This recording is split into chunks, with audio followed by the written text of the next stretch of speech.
All right, welcome Tech Divas, allies. Are you ready to embrace your edge? Find out what that means. Then you are in the right place and you are in for a treat. I am honored to be with a Vietnamese immigrant, a dedicated mother, a seasoned technology executive. Hang Black has an extensive background in areas that I love, like engineering, as well as marketing, sales leadership, and entrepreneurship. She began as a process engineer very early on at AMD, where she earned multiple patents in semiconductor manufacturing. She moved her career then over to Cisco as a technical marketing engineer, which is another thing I have in common with Hang, because I was also a technical marketing engineer at the same company. We have a lot in common. And then she added her skill set, kept moving up and up. Some things happened, and then she left Cisco to start her own company, where she was nicknamed Black Ops for her cutting edge solutions into field marketing and marketing ops. And she is now the vice president of, is that revenue? Correct me on that, Hang. Revenue enablement. Revenue enablement. There we go. Hey, that sounds great. We all love revenue and we love enablement. I hope so. As you can see, she is the author of the new book, Embrace Your Edge.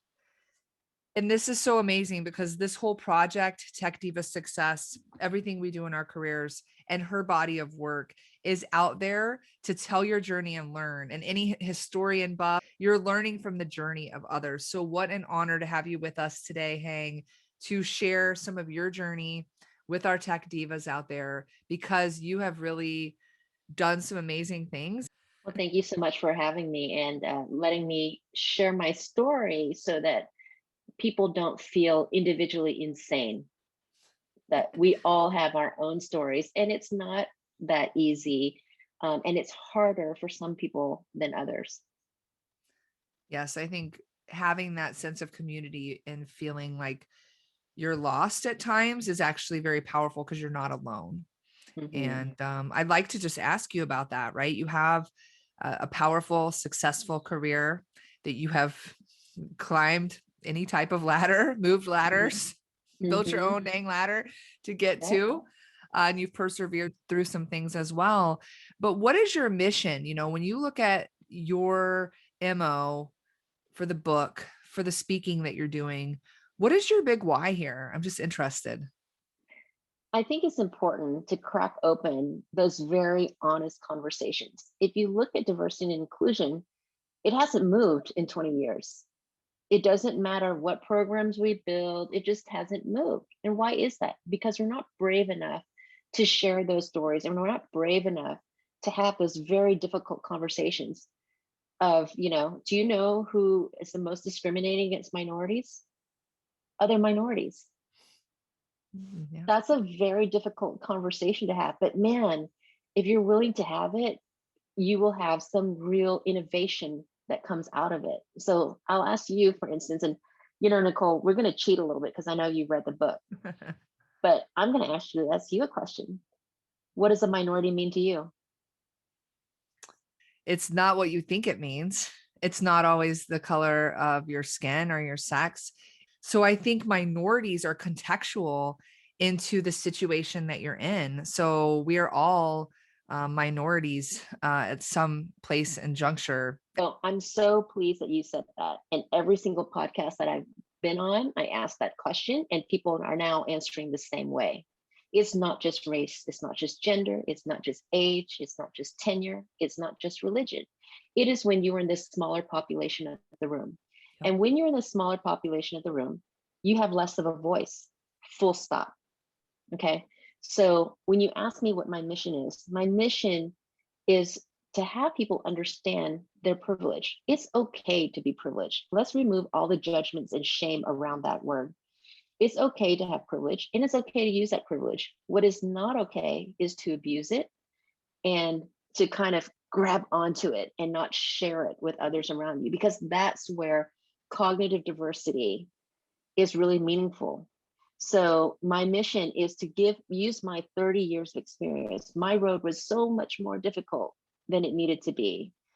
But, I now have that time and experience behind me where I've read a ton of books. I've gone to a ton of conferences, taken profuse notes. I've gone through a lot of therapy with a lot of the, personal incidences in my life. And I've also had the privilege of a lot of executive coaching. So how do I give all those gifts back to the women and minorities and immigrants behind me so that they can share in that access? The reason inclusion diversity hasn't moved is because the conversation has been incomplete without a discussion about access. I love it. I want to talk more about access and what that means to you. Sure. So my very one of my first chapters is called Navigating in the Dark, as you know. And what that means is when you are beginning your career, everyone starts at the big wide base. Everything is, hopeful. There are many, many routes up the mountain. When you climb for a while, you notice, hey, some people have a jet to the top. Some people have a helicopter to the top. Some people have Sherpas and tools you didn't even know existed. You didn't even know that you needed. But you know what? Damn it, I'm really good. I'm going to work hard. I'm going to get up there by myself. Some of us don't even know that we're navigating in the dark, because how do you know that you're blind if you can't see? And the thing is, the myth of meritocracy works for a while. And so when you hit those bumps in the road, you just think, I'm going to work hard. I'm going to work harder. Every time it works until you start moving into the ranks of leadership, it stops working. And you have to recognize when there are opportunities, you have to be able to see them, and you also have to be able to accept them. When I went to all the conferences, I heard two words: brand and networking. And it made me want to throw up. I don't even like the word working my net.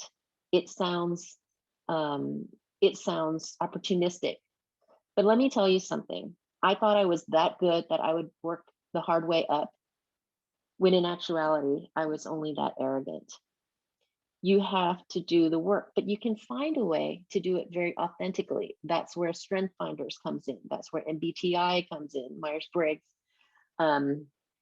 That's where, doing the personal work of understanding your brand, what you stand for, what your values are, and then how you deliver it. You can actually do it. So just because you weren't born without access doesn't mean you can't create and curate it for yourself. Yeah. And I want you to expand a little bit about that, because our show helps women in tech become successful. How do you suggest we frame up success at the earlier stages of our career so that we're not hit blindsided 10 years later when you look around and say, how come everybody around me was elevated and I'm still sitting at this level and I've done all the things? How can you give advice from that to help women set up something that is successful, that does work in the problem that you're exposing? So the first thing is to just kind of level set about life. There are a few myths I'm going to break. And I know you've read this. Let's talk about the good, the bad, and the ugly up front. The good: you're intelligent, you're focused, you're committed. The bad: the formulas for success out there won't work for you because they weren't written for you by people who are like you. And the ugly: life isn't fair. So just suck it up. And sitting on the floor, pounding your fist, saying life isn't fair, it's not going to do anybody any good. So just realize it and move forth. So how do you do that? How do you move forth? I do use a tool that you know about, the 3 R's: reflect, recalibrate, reset. Reflect means get oriented on where you are right now, realistically. And if you could wave a magic wand, what would success look like for you? Okay. And don't let other people define what success looks like for you. It is not a binary, choice of, I need to be a nurturing, caregiving, martyrish stay-at-home mother, or I'm this horrible, heinous, female executive that's lonely at the top. It doesn't have to be one or the other. There are many, many vistas in between the base and the summit. So reflect on where you are, then recalibrate. What do I need to do to get there? Am I on a path? Am I on a roadmap that somebody else drew for me? Am I still bound by previous and past beliefs. And I've suffocated the seeds of growth. So you actually have to really listen to where, when, and how your heart beats and figure out, okay, I've reflected, I've recalibrated. Now you got to reset. Now you know your path. And it's disorienting. It's confusing, but that awkwardness, embrace it, because that's where growth comes from. And just do it. Become relentlessly relevant, and do not give up. And one of the reasons I share my story, it's very vulnerable, it's very raw, because it's not like I've been climbing my whole life. My career went like this for 10 years. It went like this and actually down some for a decade. I had to pick myself up. My career didn't actually really take off until I was 45 years old. So it's never too late. And resilience is the other R, the silent R, and your 3 R's there, because you've been very resilient.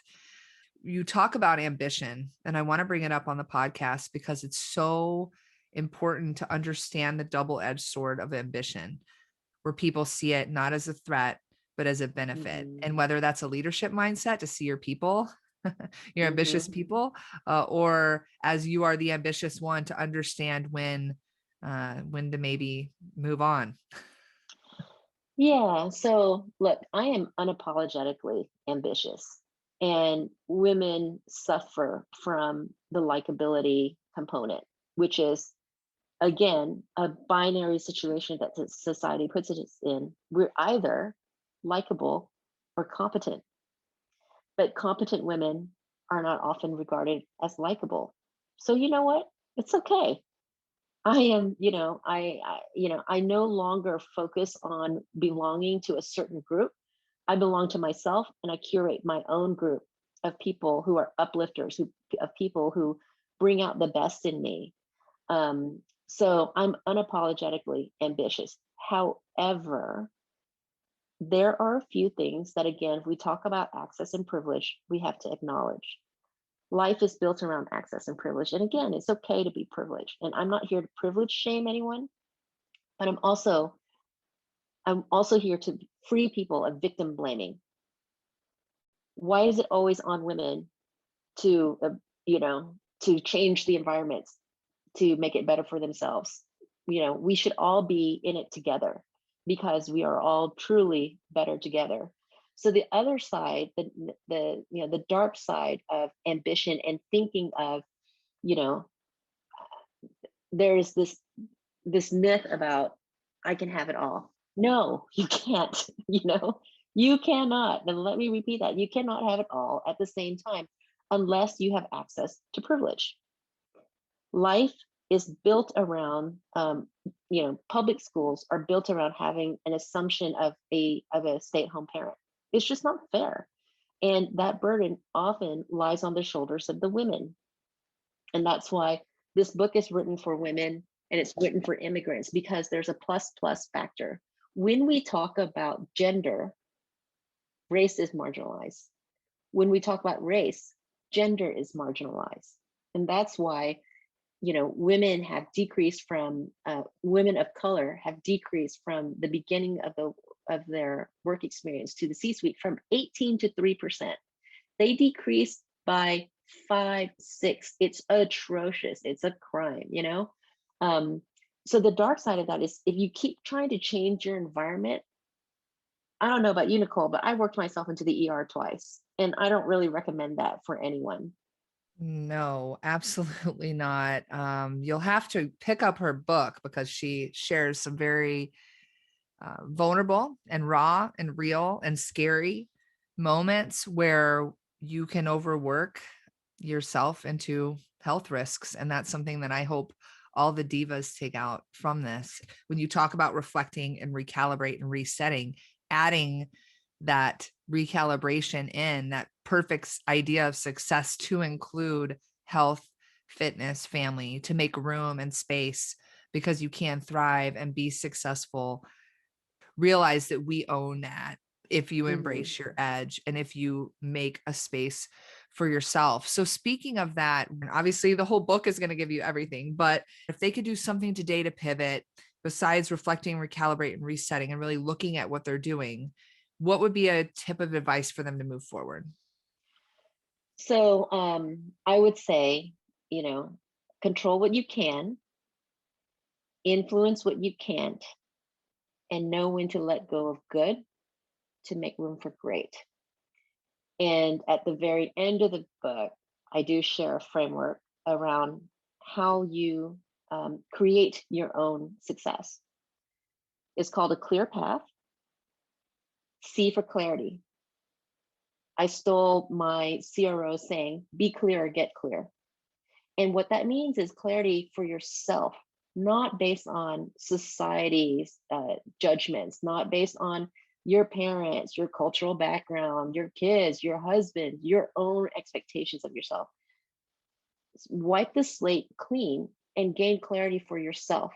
What does success and happiness look like for me? L for learn. Learn from education, learn from experience, and learn from experiments. E for edge. Embrace that which is uniquely you. As Oscar Wilde says, you do you because everybody else is taken. No one can be a better you. So embrace your edge because that's what gives you, that's what drives value. That's what makes you more competitive than anyone else. A for access. Create it or curate it, or both. And then R for responsibility. At the end of the day, you take your own accountability, but also once you get there, don't be a queen bee. Make sure that you pull up all the rest of the chairs up to the table with you. So I have appreciated this time with you. You are amazing. I just want to talk to you for hours and hours, but luckily I have you with me on my bedside with Embrace Your Edge. So I'm going to embrace my edge, and it's so encouraging. I feel so inspired by you. This show is a constant inspiration, but you are doing it, and you show women like me and our listeners that like we can push forward, but we have a responsibility for owning it, embracing our edge, and the access. And I just love your message on both of those, as well as formulas that work. You could read about it. We'll put a blog out for you. And if anyone is interested in connecting with you, what's the best way to do that? Hit me up on LinkedIn or go to hangwithhang.com. Hang with Hang. Who doesn't want to? I just want to go to a beach with you and sip margaritas and exchange stories. Well, hopefully one day we'll get to do that soon. Yes. And obviously, if you're listening out there, if I haven't been like a little promotion for her book, then I want to promote it one more time because she goes deep into her personal journey, her stories, and you can read this wisdom anytime that you're feeling stuck and know that you are enough. You're beautiful just as you are. And your journey is your journey to have, and your journey to hold, and your journey to experience and create. So thank you so much, Hang. It has been a true pleasure. Thank you for coming on the show. Thank you.